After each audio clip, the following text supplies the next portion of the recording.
Nicks and bruises, we are back. Shout out to the chat. Yo, Black, it's time. I got my guy DJ Shuttle in the building, and for the first time in all due time, I knew it was gonna happen. I got my guy Jeff. What's up, man? Thank you. Welcome. Thanks for having me. It's a pleasure to be here. I've watched this show for so long; it's a little bit surreal to actually be on the panel. It's kind of a cool deal for me. It's like when you're in a show that you've always admired. It's kind of a cool situation to actually be a part of the situation. So I'm real excited to be here. It's definitely cool to have you, but it feel natural because we share the screen on Queen's Court, so it. Don't worry about it. It just act like it's Queen's Court. You know what I mean? Yes, sir. Um, Shutter, what up?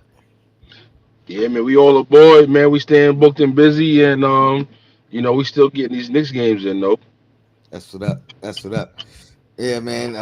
It's been a minute since I've been on. I'm going through a bunch of stuff, moving. I had some issues with my eye that I'm about to get taken care of on Thursday. So part of me, if I jump off screen, that just means I had to take care of something real quick.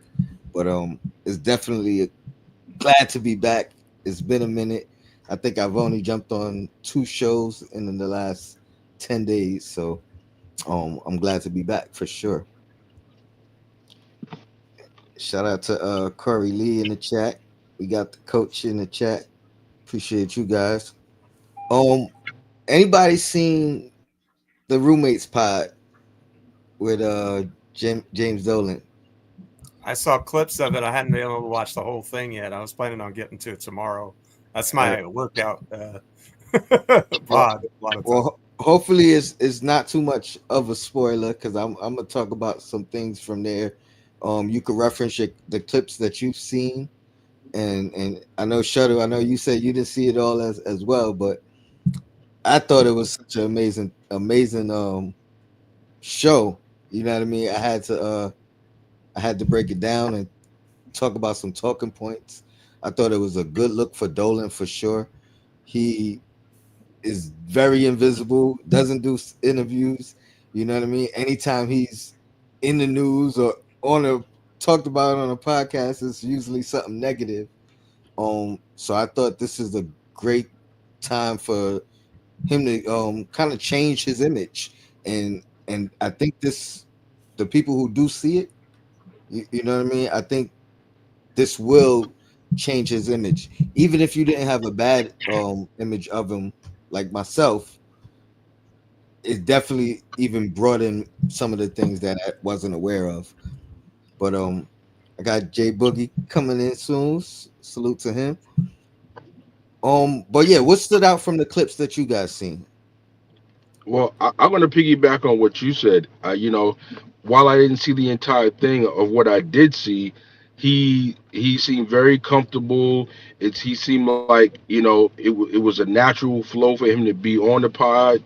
It almost seemed like he was like a reoccurring a reoccurring guy that's been there a couple of times. Like he just seemed real comfortable, and for the type of way that he's conducted himself in the past, and for the way that the New York fan base, for the most part, perceives him to be this arrogant, pompous jerk, yada yada. He came across very down to earth and almost likable. Dare I Mhm. say it? You know what I'm saying? And I think that he's been so invisible now through this projection where the Knicks have gotten better over the past few years. He's been so far kind of like out of the news, and you can't blame him for the team not doing well because the team's been doing well. So he's been so far out the loop with anything negative you can really say about him, and to now pop up from kind of being quiet for 3 years to now pop up and to pop out like this, it's like, oh, okay, that's how you pop out. You know what I'm saying? From a PR perspective, you know what I mean? And I think that for those that either forgot about James Dolan or thought about him one way, I mean, if you reasonable, down to earth person, you gotta look at that, and you gotta have a different perspective and a positive spin. Whether it dialed up one or two or dialed up five or six, it got to be dialed up at least a little bit, in my opinion. Shutter, if your Windows open, you might want to shut it. It's like mad feedback. I don't know if it's. Yeah, I think that's it. I was trying to use the car audio. I was trying to use the car Ah, audio, but I guess I'm a dead that. all right. But nah, for sure, man. It definitely it's gonna change a lot of people's minds. Uh, Jay Boogie, was you able to see the roommate spot with James Nah, Dolan? I ain't even peep it. I don't even get into watching they podcasts right now. You know what I'm saying? I'm I'm on the bigger and better things, as far as with this team. You know what I'm saying? But I do hear about it. But shout out to the chat. Bless, health, happiness to everybody. What up, Tony Crow? God blessings to you. What up, my man DJ Shuttle? What up to the captain? Hope everybody's in the greatest form of health. Nah, but I haven't been ringing along with what I'm saying, with the podcast, what's going on. Not that I'm against it or anything. I'm cool with it, what I'm saying, because them guys, they don't do nothing. They don't do anything. They don't go out. They don't do nothing. So I'm okay with them taking about an hour of their time doing the podcast or whatever they doing. You know what I'm saying? And I be hearing about it, but personally, just sit down and watching their whole show. Nah, I'd rather watch y'all balling. You know what I'm saying, on the court and do what you're doing, rocking like that. Leave the podcasting to us. I'm always against all these guys coming out with podcasts and in the past or the past 2-3 years, you know what I'm saying, just because you can, you know what I'm saying, leave that to the guys, that really don't have that, like, that situation. Let us talk about y'all. I always been like that, but I'm cool with it. Them guys, they doing their podcast. Go ahead, I salute, commend, you know what I'm saying? But I don't sit down and watch their shows or anything like that. And I heard about Dolan going over there, you know what I'm saying? That was a shocking to me to hear that he went over there. That lets me know that he's in tune. You know what I'm saying? He's trying to be a part of something, because he don't have to go and do that, watch that, whatever. Whatever answers he gave, provided, or whatever, far as him being up there, just to see him step out and rock and do something like that. You know what I'm saying? I'm okay. I'm cool with that, because that's not in his repertoire. He don't do things like that. So that shows that he's trying to be a little hip with it, hip and hop with it. You know what I'm saying? And be amongst his guys. You know what I'm saying? That he has on his team playing for his franchise. So I'm okay with it. And everything with Dolan stepping out with it, but I really, really haven't tuned into, what was going on as far as the show, what was being said. Just the fact that he pulled up, you know what I'm Mhm. saying? That was like, whoa, okay, that's okay. You know what I'm saying? Because a lot of these guys have their shows going on. They don't even have their owners pulling up. You know what I mean? Their owners is not pulling up like that, rocking out like that. But they have, JD pull up, you know what I'm saying, to their podcast.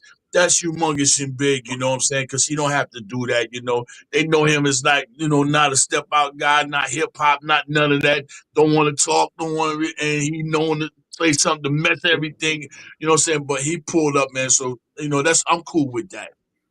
Yeah, and one of the first thing they talked about was thanking him to come on the show, Mm-hmm. and the narrative of some people don't like the idea of players having podcasts, and he's obviously okay with it. He referenced the fact that they are winning, so that always helps. You know what I mean? But yeah, and I was gonna ask you, but you answered it. How do you feel about players having podcasts? Obviously, our guys having a podcast. Me I just personally, I don't have an if issue with you it. my only thing is, if you're gonna step out like that, please let me know. I'm trying to do a track with James Dolan. On the guitar. So sign me to your label or something, man. Do something like that. You want to step all the way out to the hip. Cut the check for Jay Boogie. You know what I'm saying? Cut the check for Little D. Cut the check for us Yeah, guys, you know what I'm saying? That spitting bars about y'all guys, you know what I'm saying? So that's where I'm at. a little secret. Uh, if you booked it, James Dolan and the Sure Shots or whatever the name of his band is. Yeah, You book the band, you know what I mean, as like for a feature. He won't even know what he's, you know what I mean. He don't even know what he's featuring on. That's how you get his interest, though. You know what I mean. yeah, You like, yo, I love the band. You know, get his head souped up. You know what I mean. yeah, He'll do something with you, yeah. and you know he'll share it. Oh, the guest is piling in. Another first timer. What? Appreciate it, What? lady, lady, and the chef. How She are had you? almost 2 years in the corporate. What you mean? First Hey, time? I mean, I share the screen with her every week anyway, but you know what I mean. Yeah. It's been it's been long overdue. I How are know. you? I know. It feels good to be here. How's everybody doing? Great. What up, niece? How you? Good. Shout out to Shuttle, Jeff, J Boogie. Yes, yes. Salute to Delusional. Got to Yeah. get you back on, my brother. I know you. I know you got a lot to say, but in due time. Lady, have you watched the podcast, the James Dolan interview? No, no, I'm What not caught is up. going on? I I know I've been in compact I couldn't go to work or whatever, so I had a lot of free time, but nobody's seen it. We just doing some takeaways from it from the clips or anything you've seen. You know, But Tone, I think part of it is like I said, he been so quiet for these past few years. Had this been, let's say, during the Phil Jackson era, or at a different point in time where he was a lot more in the news and he was a lightning rod, we probably would have been more prone to go watch to see what the hell he had to say. But because he's been so quiet and out the way, it's almost like, well, why I need to even watch it? Like there's no the level of draw and excitement to hear him talk now ain't really nothing to see because he's out the way and things is going pretty well. well, I'm gonna give you a couple of my takeaways. You know, I took some notes, and then you guys tell me what you guys think. Jeff, actually, you said you seen some clips, I did. and out of the clips you seen, what would you take away, or what stood out to you? Well, for me, what strikes me is one of the hardest things to do in life, no matter what your position is to understand that you've made a mistake and then to change your behavior. I think that is one of the most difficult things to do. First of all, to admit that you were wrong and that you made a mistake. And second, to say, okay, I'm not going to do that anymore and repent from whatever that is and do something else. And here you have a guy in James Dolan. He took over the team right about the turn of the century. And I mean, probably the most hated figure in New York for the next decade for the way that the franchise kind of blew up and one of the what you're looking for out of an owner, I think, is one who doesn't meddle in the team's affairs, one that's going to identify people who understand the business, hand them the keys and step out of the way, and one that is willing to spend money to make sure that you can put the best product on the court possible. And so we went from a guy who was one out of those three, like he's always had Always deep spent money. pockets and he's always been willing to spend on the team, but he would always interfere, and it would seem like at the worst times when you know he's not a basketball mind, he's not a basketball guy, and he admits that. Like Mm-hmm. he was making decisions like we would make decisions because I think we're far more informed than he was, but he was like a fan who actually had the power to change the team in various ways. And so because of that, he stepped into a lot of landmines and didn't do things the right way. But this all actually goes back to the Phil Jackson era, and Jackson was the wrong hire, but the process was correct. Mm-hmm. Right? He said, I'm going to hire Phil, and Step then I'm away. going to step out of the way and let Phil do his thing. And then he didn't really interfere until Jackson kind of forced his hands with the whole, I'm going to trade KP and everything that got crazy at about that time, and the poor roster decisions and all of that fun stuff. And so, then when he made the choice to hire Leon Rose, which I think is a bold one because Rose had the same amount of experience as Phil. I mean, he was not experienced in that role, but he was experienced in relationships. And what I think strikes me about that whole thing is you're seeing the relationship part of the business even extends to the owner. Like you have two players for the team who are comfortable enough in their role that they're willing to have a sit down and chat with the owner in a relaxed, freestyle, fun setting.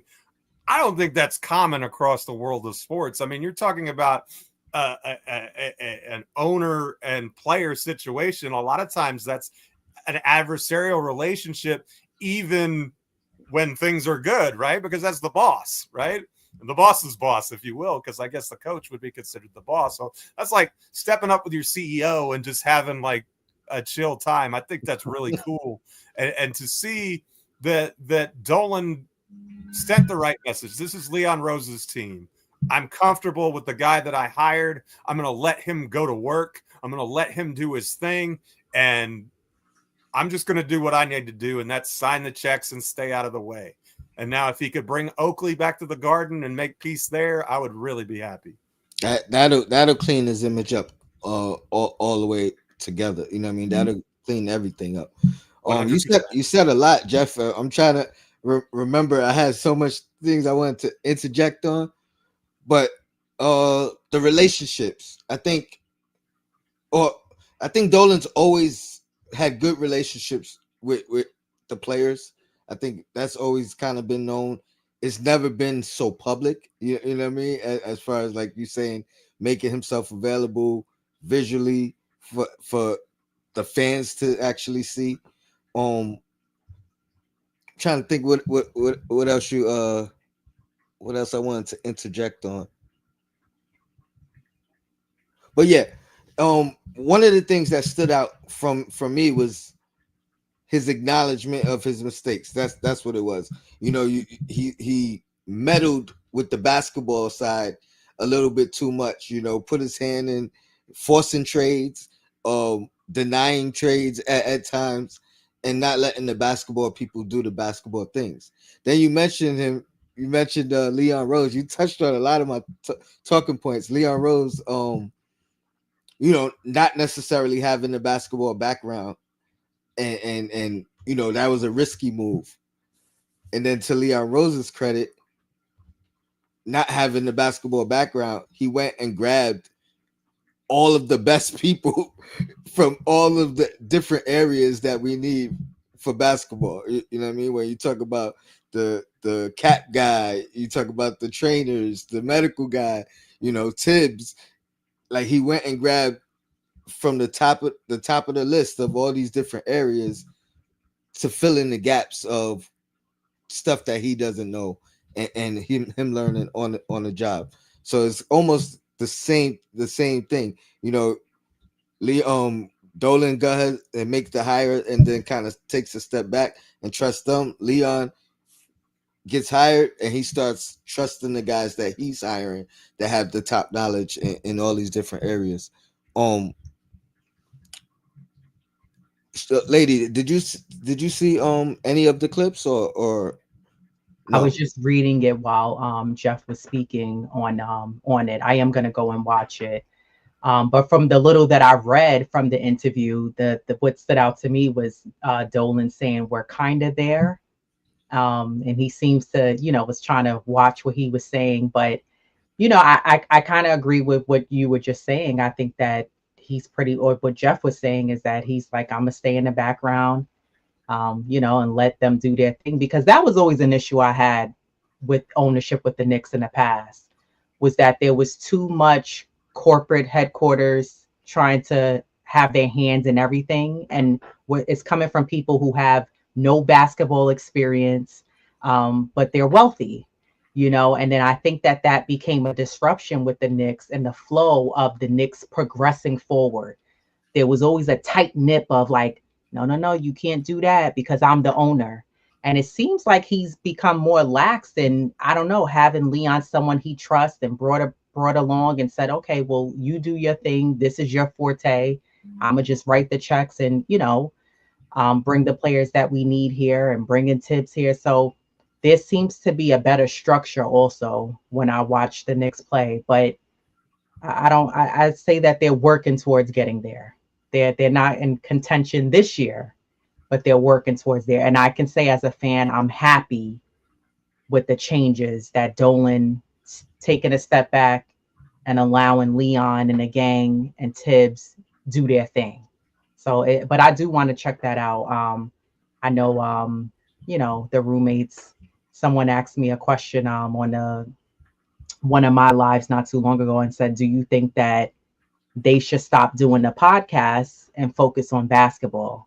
So that was a question. But listen, and kudos to them because I agree with Jeff. I've never seen that before, where you have players bringing the owner of a team and bringing them on a podcast. So I think it also proves that this is not just a silly podcast. And it's not frowned upon, Right. from within, so they don't have a problem with it. Yeah, I think like you mentioned earlier, Shuttle. These guys don't hang out, go out. They not clubbing. You know what I mean? They're family guys for the most part, anyway. And like they said on the show, if we weren't doing the podcast, we'd be on the phone for the same hour, if not longer, talking about all the stuff we're talking about on the pod anyway. So these guys got lives. It's let them live. Another thing that stood out from Dolan was the acknowledgement that one, this team's going to be together for a while, which is a pretty bold statement to say publicly. Not that it can't change, but you know what I mean. Like that's still a bold statement to kind of say we have our core and Hello. acknowledge it. But he also referenced that it's going to take time. You know what I mean, and this relatively being year one, he talked about Boston and not saying how long they've been together, but the experience that they have together, and them being able to draw from those past experiences. Get into the Western the finals, get into the Eastern Conference Finals, and the losses, and being able to draw from that and learn from that. So to me, that's just more acknowledgement that yeah, this team is going to be together. But like Shuttle said offline, I believe it's not championship or bust this year. You know what I mean? He's not gonna jump out the window if we don't get to the finals or we don't win the championship this year. He understands that it's an experience. It's it takes experience. It takes time. So that was good to hear, and good to know that it's like a vote of confidence for the coach, a vote of confidence for the front office. They don't gotta look over their shoulders. I know some people don't like that because a lot of people want Tibbs going, but that's that. But what's your thoughts on that and how I explained it? I know you guys didn't see it, but what's your thoughts on just that vote of confidence and saying it's gonna take some time? Well, I'll say, Tone, that was what I did see. And actually, I think watched it twice, watched that clip twice, and I was happy to see it, and hopefully it would get some of these New York fanatics to chill out. You know what I mean? Because stability is everything. You look at the top three contending teams in the league. They all have one thing in common: stability amongst the top players. You know, yeah, Hardenstein is new to OKC, but SGA has been there, Dort's been there, Williams is returning, and the Cavs, their core four, this is year three for them together, and the Celtics, forget about it. They've all been together for 3-4 years. The main players in their rotation. So the top three teams in the league have proven, and they've shown you that stability means something. So I think next year is this if this starting lineup comes back, with Mitch returning off the bench, Deuce off the bench. I mean, that's a great 7 players coming back for your main rotation, and you fill it in with maybe a free agent acquisition and hopefully one or two of the rookies from this year, are able to get a couple of minutes next season. So stability is highly underrated, and I'm glad he said it. And y'all got to chill out on this fire tips thing. Y'all wilding, and just relax, take it easy.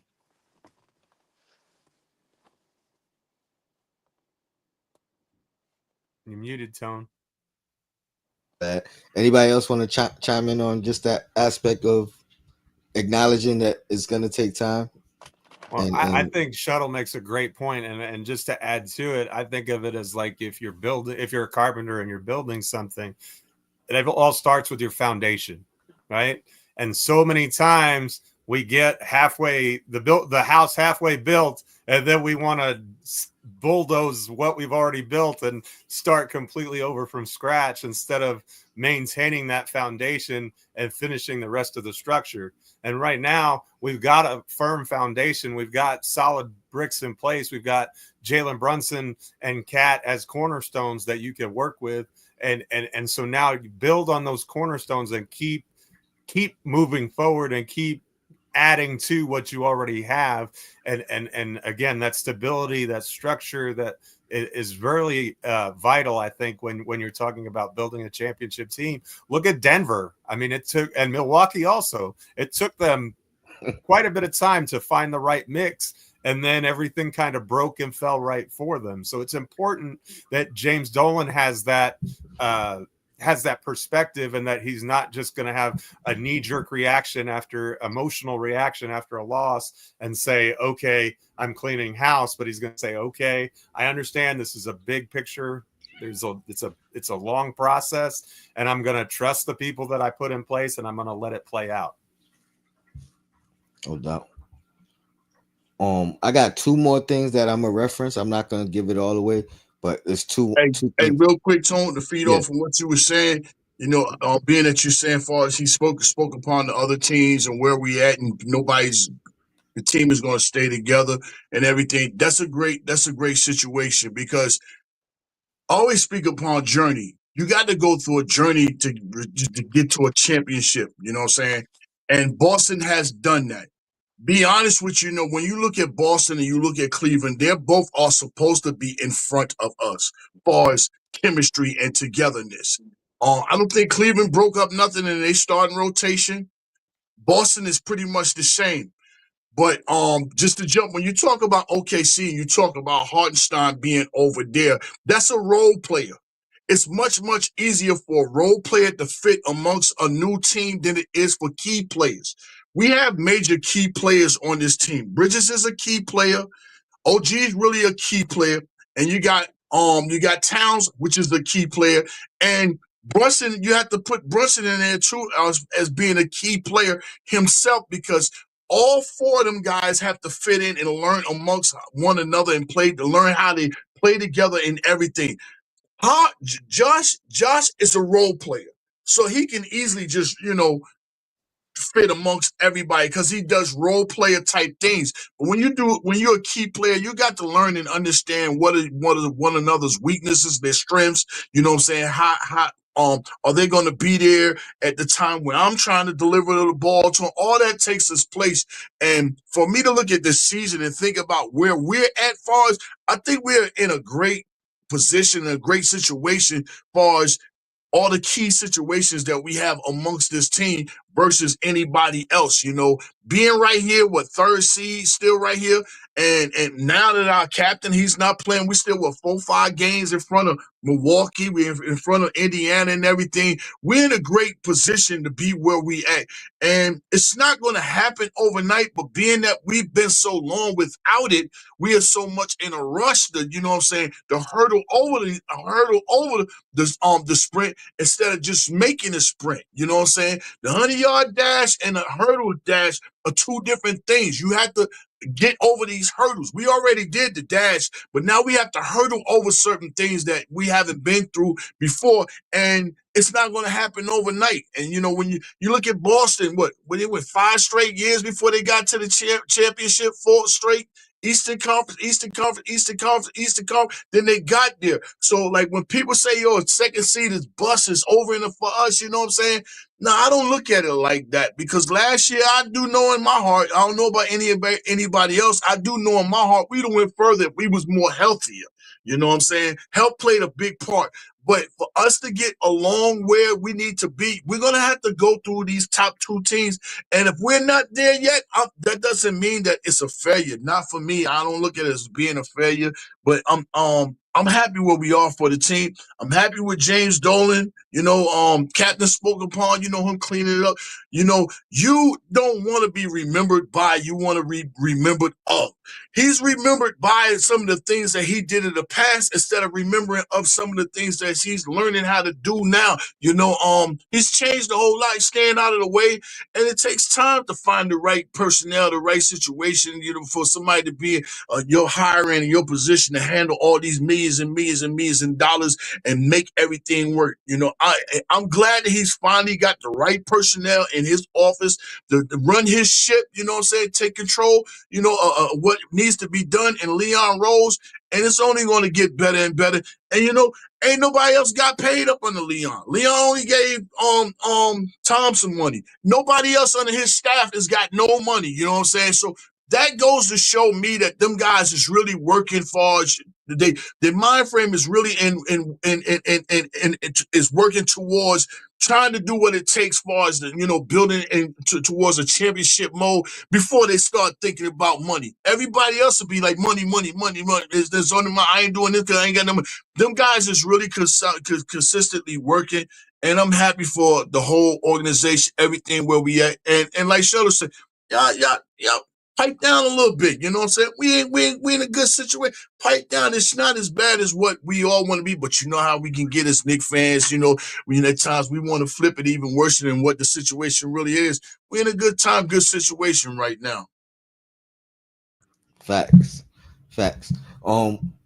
Whatever you guys want to comment on this, you can comment. But just two more things I'm gonna say about the pod, and then I'm just gonna ask you definitely go check it out because I'm not talking about everything, and it's so insightful.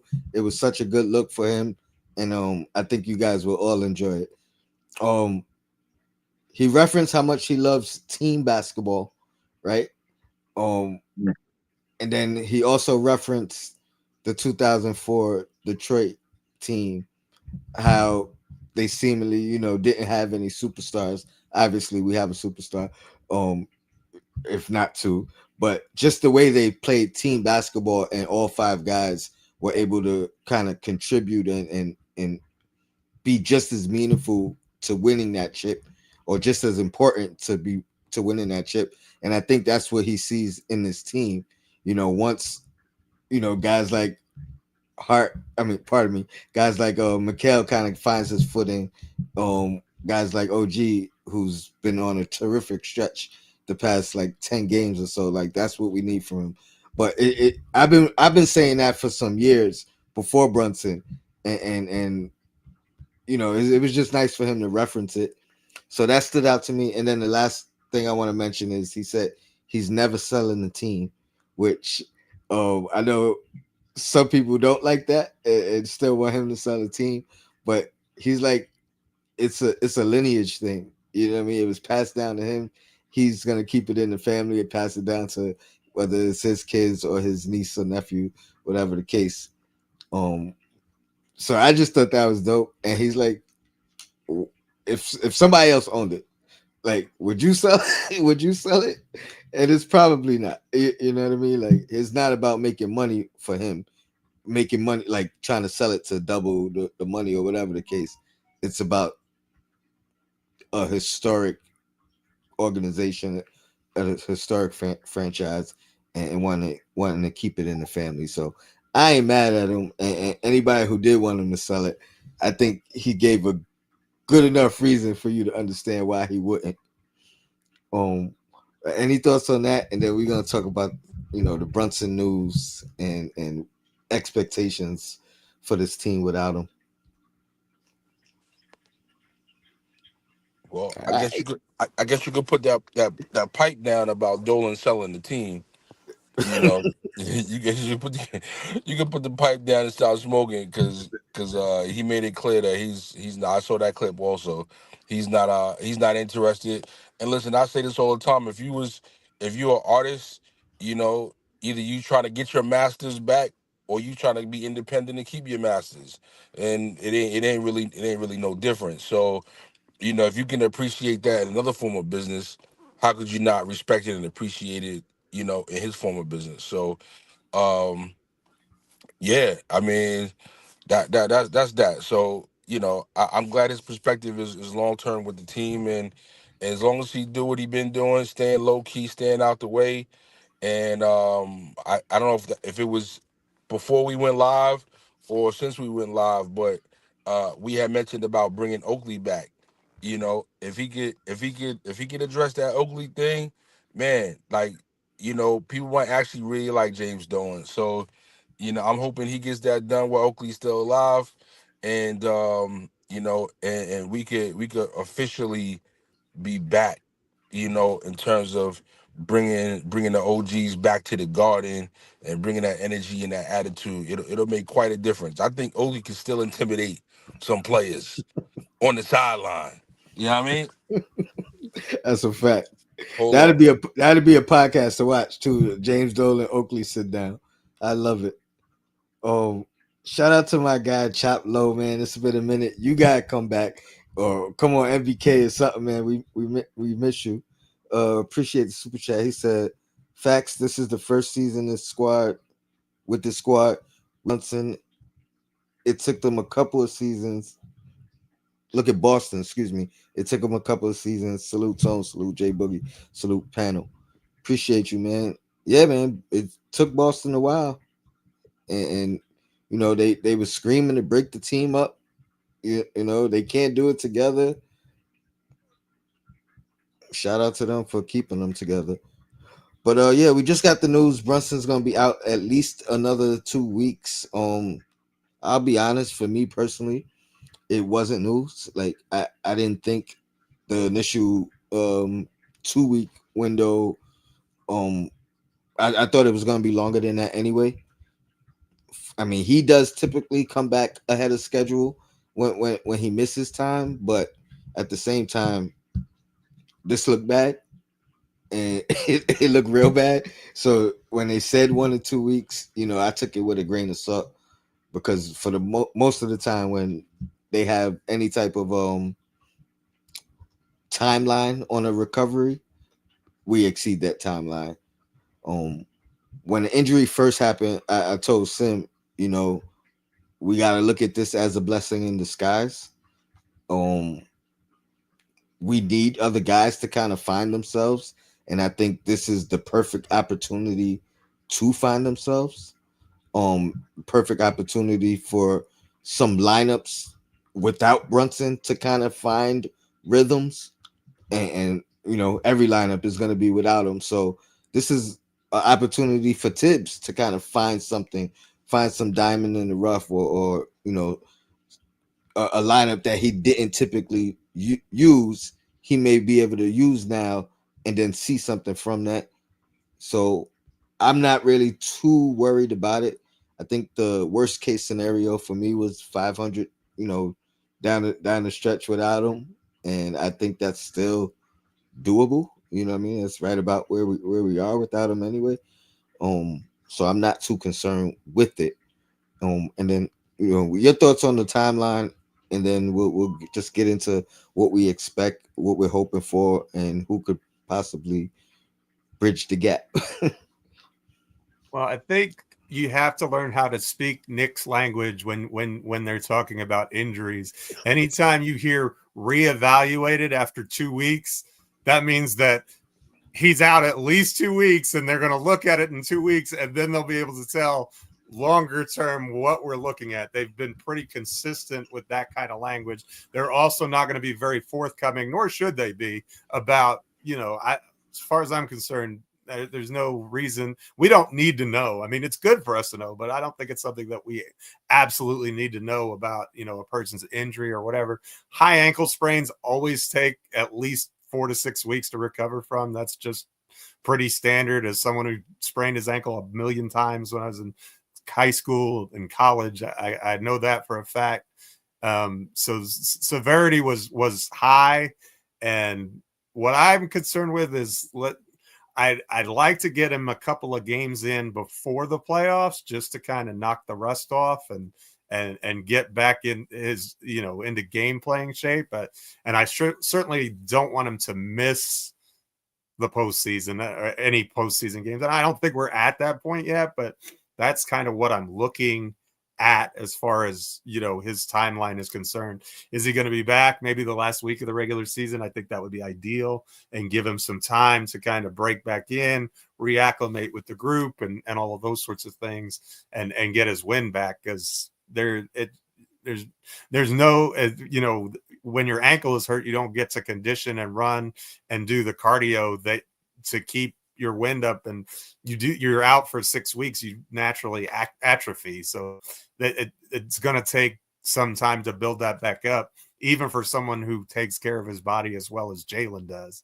And I'm sure it's different for them than it is for you and me sitting in the gym at home. But even so, he can't use that foot. So it makes it difficult.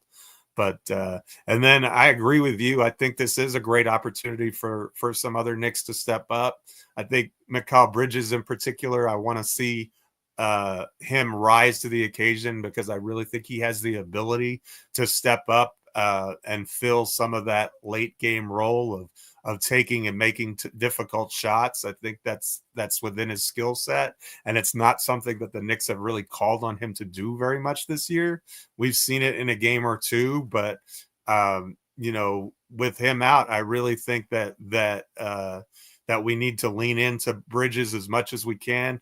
And I think the more big games that he has and the more confidence that he has going into the postseason, the better off we're going to be. Because if he can emerge as the third star for this team, I think it changes the equation and the ceiling and the upside for this team. And I'm not saying that's going to happen overnight, but I think if he's just stuck in the corner, make your corner threes and play as good a defense as you can, that's all great and good, but I don't think that is fully utilizing Bridges' talents. And I think if we can maximize what Bridges is doing, it just lifts the ceiling of the team entirely.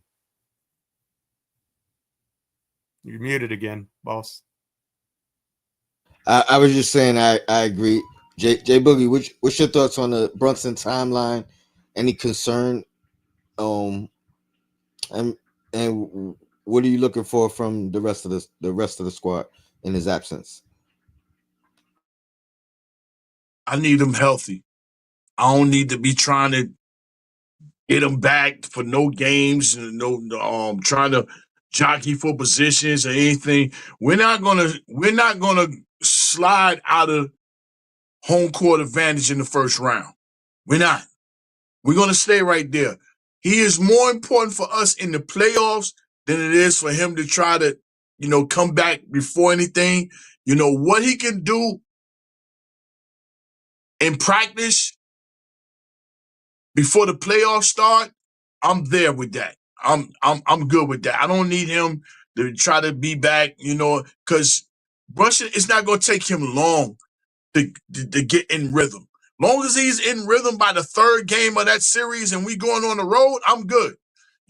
These guys that we got playing and balling right now, they supposed to be able to handle and hold on to that situation in the first round at home against any Indiana, Detroit. They supposed to be able to handle that. That's where I'm at. He's more valuable for us in the playoffs than for us. And I get it. You want to get some timing and everything down. You want to get your win back. I get it.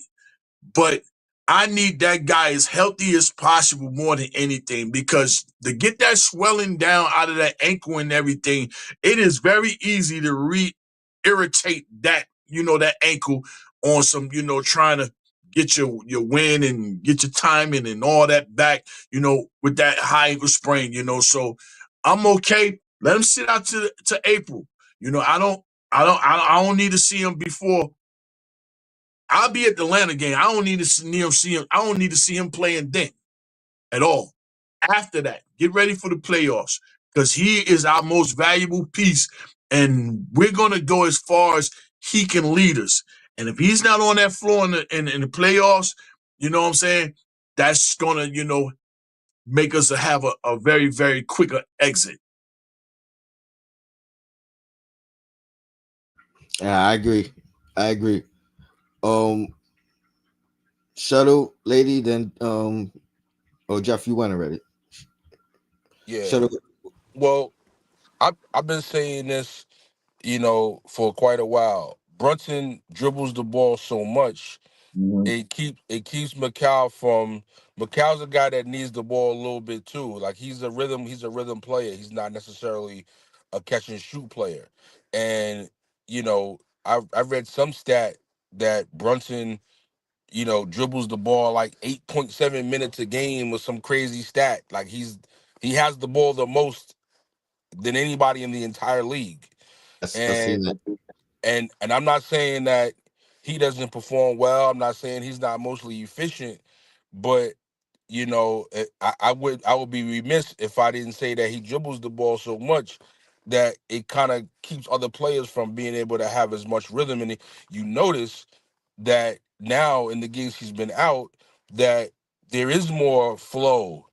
The ball's moving around a little bit more than it used to. Now, yeah, in the clutch, nobody kind of didn't know what to do, and so he was missed in the clutch against the Lakers, absolutely. And in another game, what was the game the Warriors The that they Warriors. lost? Yes. Yeah, yeah. So so obviously he's missed. And I'm not trying to act like the team doesn't need him, but I think somebody like Bridges, you see his numbers have improved significantly. And even if you didn't look at the numbers, you could just see he's more engaged and he's more involved.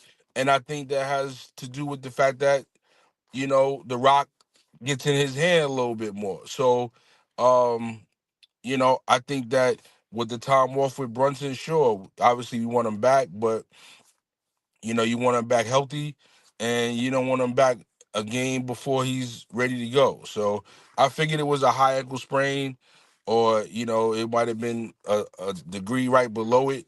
So yeah, man, take your time, get healthy, get right. In the meantime, Deuce is getting valuable minutes, Cam's getting valuable minutes, and Macau is getting more usage. And to your point, now you can look at some of these lineups, and I got to thinking about it. I was like, yeah, maybe Macau needs to come out and get sub for earlier in the first, and then when you take Brunson out, you put Bridges back in as the primary ball handler to do a little bit more, and see if that doesn't allow him to get more of his scoring up. So yeah, hopefully that's what takes place, and Brunson comes back healthy, because the health is wealth when it comes to this time of the season. And playoffs come, man. You want everybody as close to 100% as you can have them. Yeah, I definitely agree with you guys about the don't bring him back until he's 100%, not 85, not 90.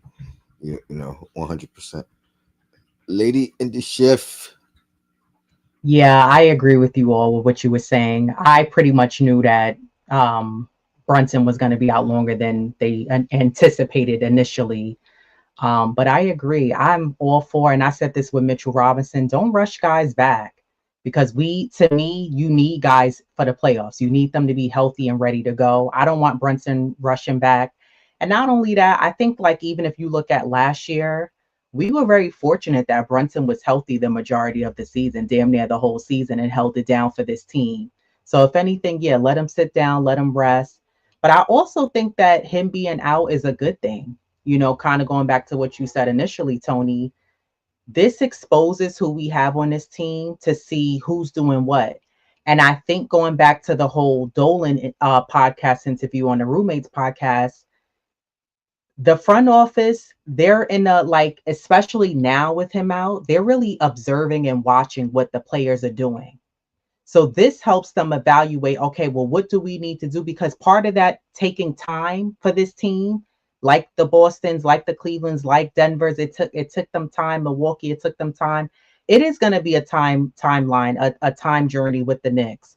But I think that part of that is because if we swap out a player, bring in a player, we take a step or two back because now we got to get that player who we initially brought that new guy in and get them acclimated for the team. But for the most part, the majority of the guys have been here at least 2 to 3 seasons. So they're there and being able to gel and get their footing together. But I think that you watch the Knicks when they won against the Clippers and they beat Sacramento. The ball moved.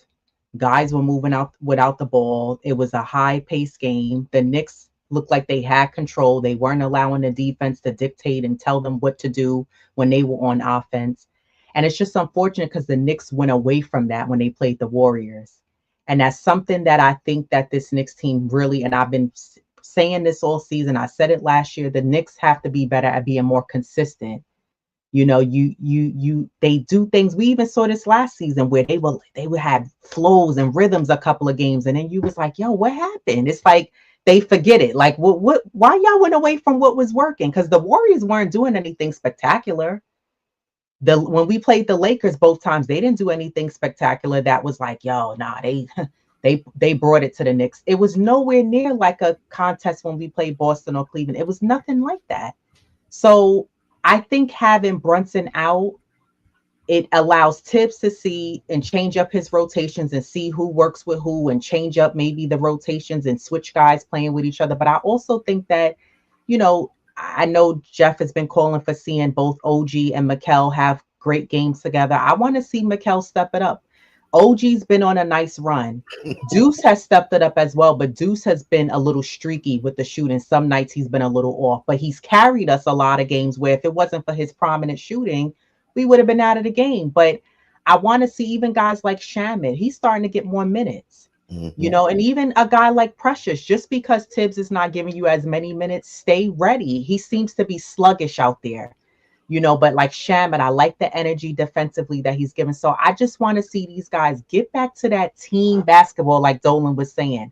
That worked for them when they played against both the Clippers and when they played against Sacramento. They were playing team basketball. They were making the extra pass, playing unselfish basketball. If the Knicks can continue to do that in this last leg that they have before the playoffs, they can close out strong for the end of the season. And like I said, this also allows Mitchell Robinson to continue to get his stamina up and get acclimated back with the guys. So I just need to see them to just find their footing, find their identity, tighten up. That last game, it was a lot of silly passes and turnovers. Josh Hart in the air throwing pass. It was just sloppy, crazy. But I think that Brunson being out, this is good. And I think this team needs this because we're not looking for who's going to be clutch for us necessarily in the fourth, but I'm looking for better decision making. I'm looking to see how they run the plays and the schematics of the game without Brunson being there, the guy who pretty much carries you. And listen, I said this too. I'll end it off with this. Just because Brunson's not in the game, and I agree with Shuttle. I prefer to see Mikel bringing up the ball. But if you're bringing up the ball, Mikel, Deuce, Cam, you can run the pick and roll with Cat. You can run it with Mitch. Utilize it to your advantage. I don't see them utilizing that as well. So, it's just little things like that that I want to see them getting back to and, finding their footing without Brunson there. Yeah. Well, what I'm looking for is like, oh, for the most part, it's consistency, but it's tough to ask for consistency with Brunson out, right? And guys having to kind of step up. So it's almost like OG, the stretch he's in, that's where I want consistency. Stay right there where you've been in these past 7 to 10 games. Stay right there. I wouldn't ask for much more than that, right? I think that's doable. Be consistent there.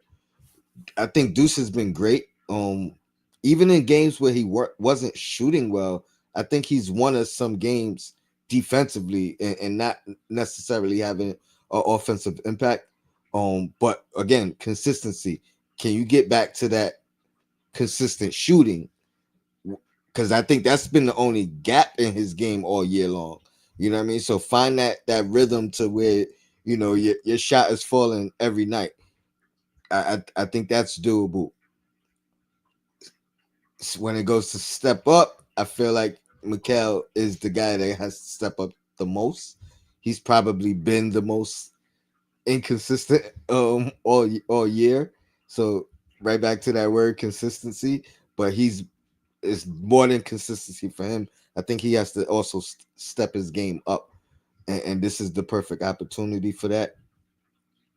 I don't think Cat has really been the same since the injury. I think he's kind of found a comfort level in the discomfort to where he's you know is not necessarily hindering him as much as it was early in the year. So again, I can't really ask for much more from Cat. I think his shot is starting to fall. That's where that comfort in the hurt hand has come into play. If I had to ask for anything, is maybe some more inside play. I think he's been pretty dominant when he attacks and when he plays in the post. We just don't see it consistently. You know what I mean? Like, um, Josh Hart again, keep doing what you've been doing. The only thing I ask from him is stop the hesitation. Like I forgot what game it was. This is one of the games we lost, but he came in the game, hit his first two threes, no hesitation. By the second half, he was second guessing, turning down shots. It's like, how do you do that within the game? You know what I mean? Like you start the game off just shooting when you open, and then by the end of the game, you back to the things we that hinder us. Um, and then I would like to see Cam get more minutes in Brunson's absence, not be so hit or miss. I read somewhere he has the highest point points per possession in the pick and roll in the NBA this year. Like him and Cat are the leaders, but obviously we don't see that very often. So you know what I mean. I guess that would be something Tibbs has to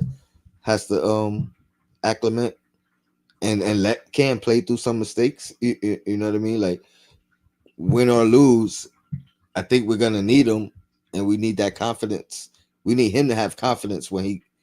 I mean, he don't lack no confidence. Whether he could not play in 3 games and come in, he gonna jack it up. So I'm not worried about his confidence. I am He's not worried gonna about. pass up a shot. I guarantee you. If he's open, he's gonna let it fly. And then this isn't a Josh Hart scenario. He will. He is not shy when it comes to putting up threes. That's a fact. Precious, I think he has an issue. Like you said, lady, when his minutes are down, he's gonna have to find a way to impact and be ready. It's a fact that when his minutes are up, his production goes up. He plays better. He's more confident. But right now, they're not finding those minutes for you. I mean, maybe you could spell OG a little bit more. Maybe Tips could find a way, to squeeze you in at the 5. But whatever your minutes are, we need you to be impactful and you know get that confidence back. But I think there is a direct correlation to that. Like last year, as soon as the minutes went up, as soon as Randall went down, he stepped up. But that had to do with minutes, in my opinion. And I was saying it all year last year, and we seen him impact the game early in the year before Mitchell's return, and now he's seemingly hit or miss with the rotation, and it's missed with the shots, it's missed with the energy. So we got to fix that. But overall, man, I think we definitely in a great spot. I think Jay Boogie mentioned it earlier. We're not dropping past the 4th seed. Um, so I think we're good. Let's find this time to figure out how to clean some things up. One thing I told Sim as well when Brunson went out that night, I said, hey, you know the defense is gonna get better, and it has. Since Elite. that, yeah, since that, I mean, even that game with Brunson, but from that game on, I think we were keeping teams to like 43% from the field. So, um, that's a nice turnaround. I think Mitch's presence as well since his return, the defense has improved. I think it's a small correlation to him, but you know what I mean, because he hasn't played too much. But yeah, I think the defense is really an area that we've been getting better at, forcing turnovers, scoring off turnovers. But this is gonna test our team, and you need some turmoil sometimes, right? You need some things to build off of within the season, and I think these things we can build off of. We could use them as motivation. Get Shuttle back, and any last words, closing words, anything y'all want to talk about before we get out of here? I know we got Queens Court pretty soon. Yeah, Tone, I just wanted to just jump back in real quick, man, because I got to tell you, I was definitely uh, fighting, if you will, with folks talking about the defense is better because Mitch is back. I'm like, nah, the defense is better because Brunson's out. You know what I mean? Mitch has been all right, but he's only playing like 13 minutes a game, and he ain't really doing that much. Don't get me wrong, he's good. He's playing good in his role, but Brunson's been out, and that's provided the opportunity for Deuce to be in there. We know Deuce in the lineup has been the best lineups for the Knicks. I'm gonna leave it at that. Any combination, I agree. Any combination with Deuce in the lineup has been our top five lineups all year. Or J Boogie, Yo, any last words, closing words, something you want to talk about before we get out of here? I'm just waiting on them to let that dog out. Let that dog out. We're gonna let that dog out in that second 10 day. You know what PJ, I'm saying?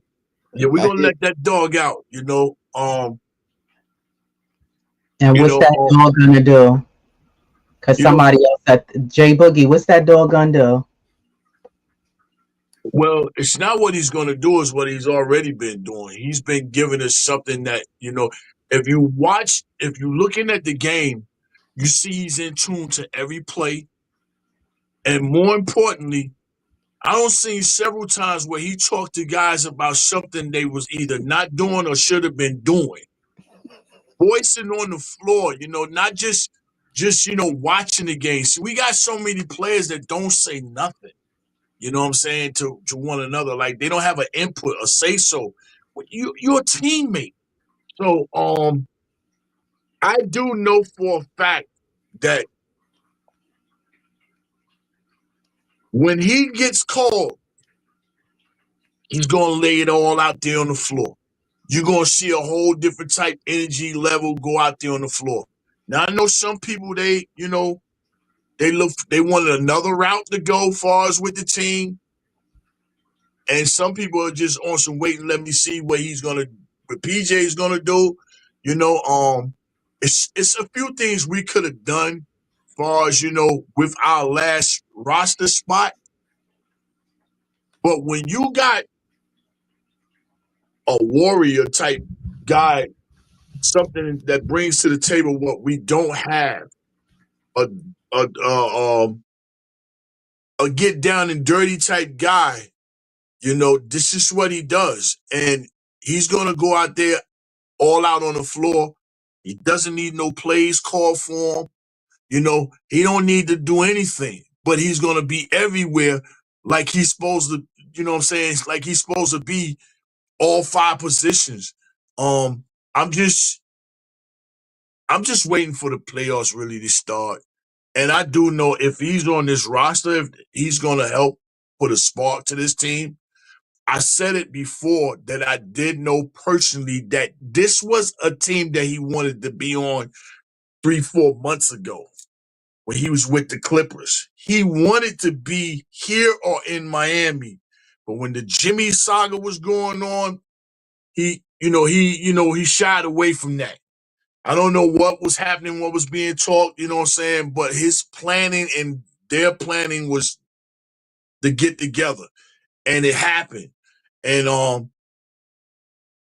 I look for like once the second 10 days up, and if he's on this roster, then he's gonna start getting playing time and he's gonna start um doing what he can do to help this team to let these guys know you gotta play hard in every moment of the game. And that's how he's made his career. Playing hard, energy, effort, nonstop, not being relentless. No, not he's everywhere, nonstop, and he probably gonna go down in history as probably like one of the top 5 non-stat guys that ever played this game. He doesn't need the most points, the most rebounds, the most assists, none of that. But you talking about a guy that's gonna crash into that desk for you. He's gonna do it. You're gonna crash into that basketball beam for you. He's gonna do it. And just go back and look at what happened when he went to Milwaukee. How he changed that tone. But I believe Precious, you got to be ready. I don't know what it is. You just sitting there, you know what I'm saying? You showing Tom that you're not even interested in getting into the game. You have nothing on the sideline, no cheering, no rhyme outside of a big play. I don't need to cheer and root for you, you know what I'm saying, when it's a big play. I need to see what I can do to get you going when a big play ain't happening. Can I help you make a big play? You see him just sitting there. He's just there, you know what I'm saying? He looked deflated. Yeah, you deflated, man. Come on. You still a part of this team, man. You still a part, but you're not showing Tom that you're not ready. You showing him like, yo, you ain't got no interest. I look down the bench. Oh, no, he ain't even ready to go, man. He might not even have his jersey up under that warm-up, man. Yep. You know what I'm saying? Everybody else, I see it Yeah. too. I want to let lady respond to your take on PJ, but Yeah. I do want to preference, or I just wanted to mention after that first game he was with the team.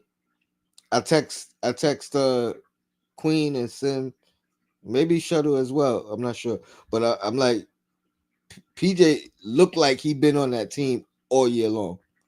Like his energy on the bench didn't look like this was his first time with the team on the bench.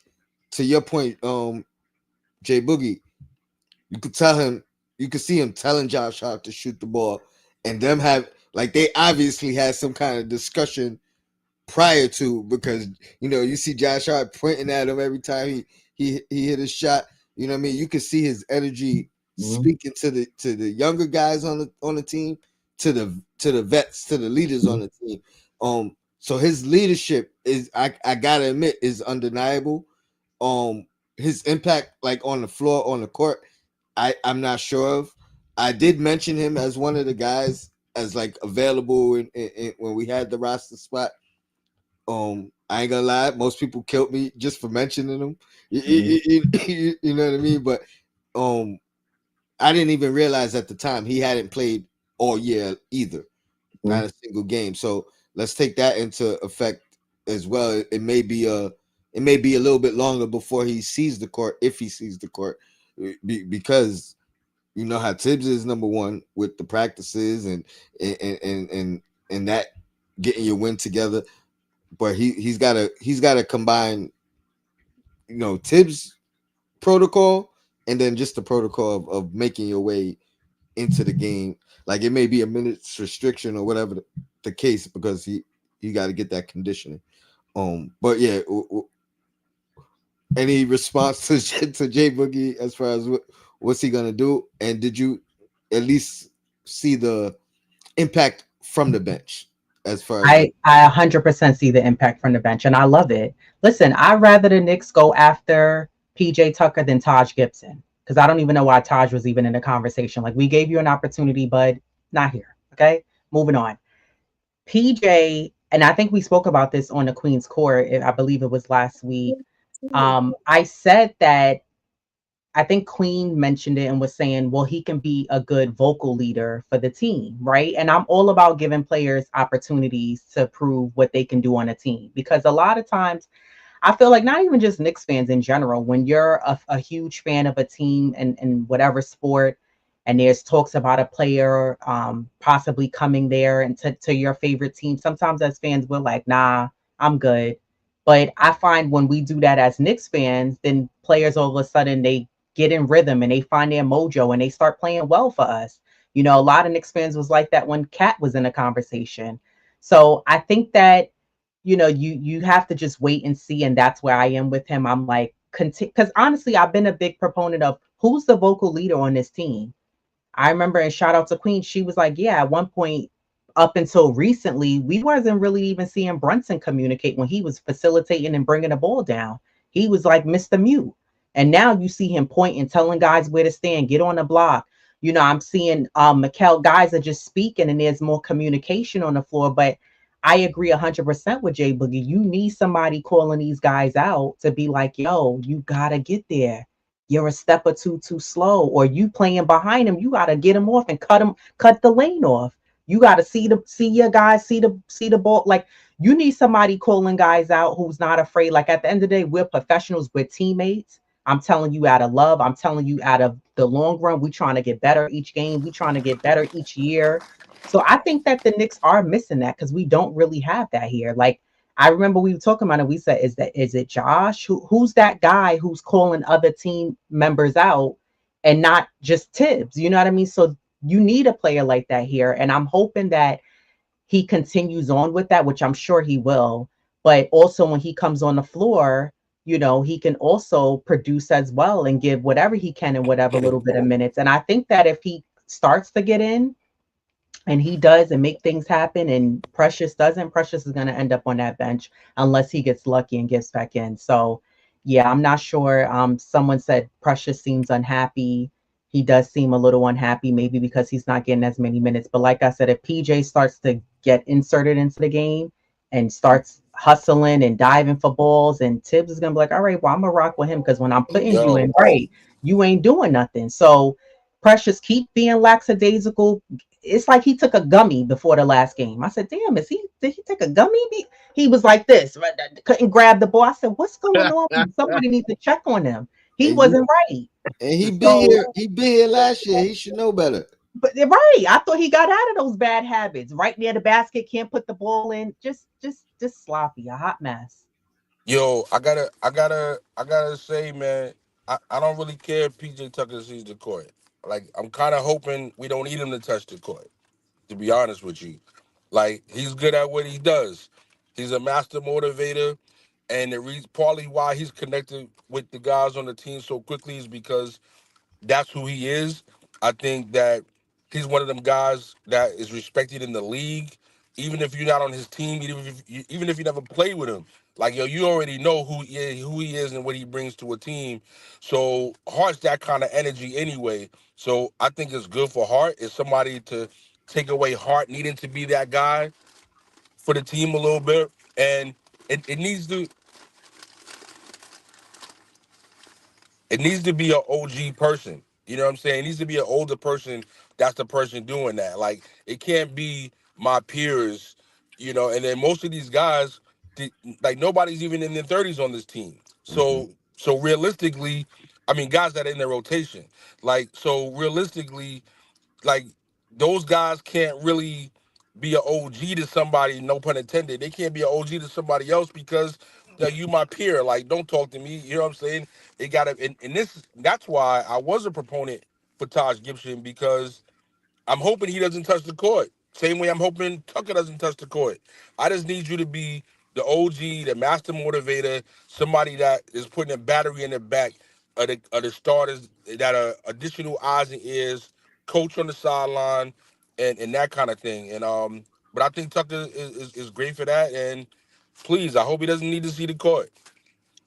And his experience speaks volumes. So the team, at the very least, gotta respect that. They gotta respect the knowledge. You know what I mean? They gotta. He's a champion. So you know what I mean. They gotta respect those things, even if he's not on the court or even if he's on the court and his numbers aren't like the impact numbers of one of the starters or top six, seven And don't guys. let him walk in. Don't let him walk in the locker room flossing. Don't let him walk in flossing. Yo, you see it. You know what I mean? First round of the playoffs, game one. You know what you're supposed to do. You know what you're supposed to do, Tucker. Come in with that bling bling. Let them know what time it is. Hey, yo, real quick, man. I'm gonna tell you a short, real quick story that he told me, man. Yo, he told me one day, man, that he told Giannis, yo, why you playing with my ring? You don't want it? You don't want a ring from me? You know what I'm saying? And that's type, that's the type wording that you need to hear. I don't want a ring for you. I want a ring for me. Okay, then go get it. You playing like you don't want it. You know what I'm saying? But like Sheldon said, man, it's just the voice, the present, a guy that, that made it through the league, been through the league, and he has that voice. And honestly, I know the way he talks and everything, I feel like I'm in the locker room now. You know what I'm saying? Because I know he's strapping somebody up and talking in practices. I know he is. You know what I mean? But are we man enough? Can we take it? Are we on man time and all that? But yo, hey, blessed to see your show, Tone, man. I got a few Appreciate it. calls, and my little one just got out of school, man. No I doubt. We love y'all. Big Cap, I love you, Cap. Love my little niece. Yo, shout out to the chat. Before the show ends, make sure you hit that like button, subscribe, share, move the channel along, and continue on supporting this guy. You know what I'm saying? He's a veteran at this game. You know what I'm saying? And most of y'all that's in the chat, y'all know about him. Share and subscribe to the channel. Share and subscribe to, you know what I'm saying, to Lady in the Chef channel. Hey, did you tell my sis I need some money, man? You let her get away with all that dang on the tax comeback money. She ain't send me nothing. No cash app, no. Shout out to Diva Lot, man. But yo, God bless everybody, man. Salute, salute, salute. Three capital S's, man. appreciate you. No doubt. If you guys want to jump over on Queen's Court, I'll be right over. I'm just close out here. Okay. All right, I'll see you guys. Appreciate y'all for sure. Thanks for And having us, Thanks man. for It's been a having lot of us. fun. Yeah, Great conversation. anytime, every time. So of course. whenever. And Salute to I the gotta chat. make your show, lady. And Jeff, whenever you ready to do some type of collab, just let me know, man.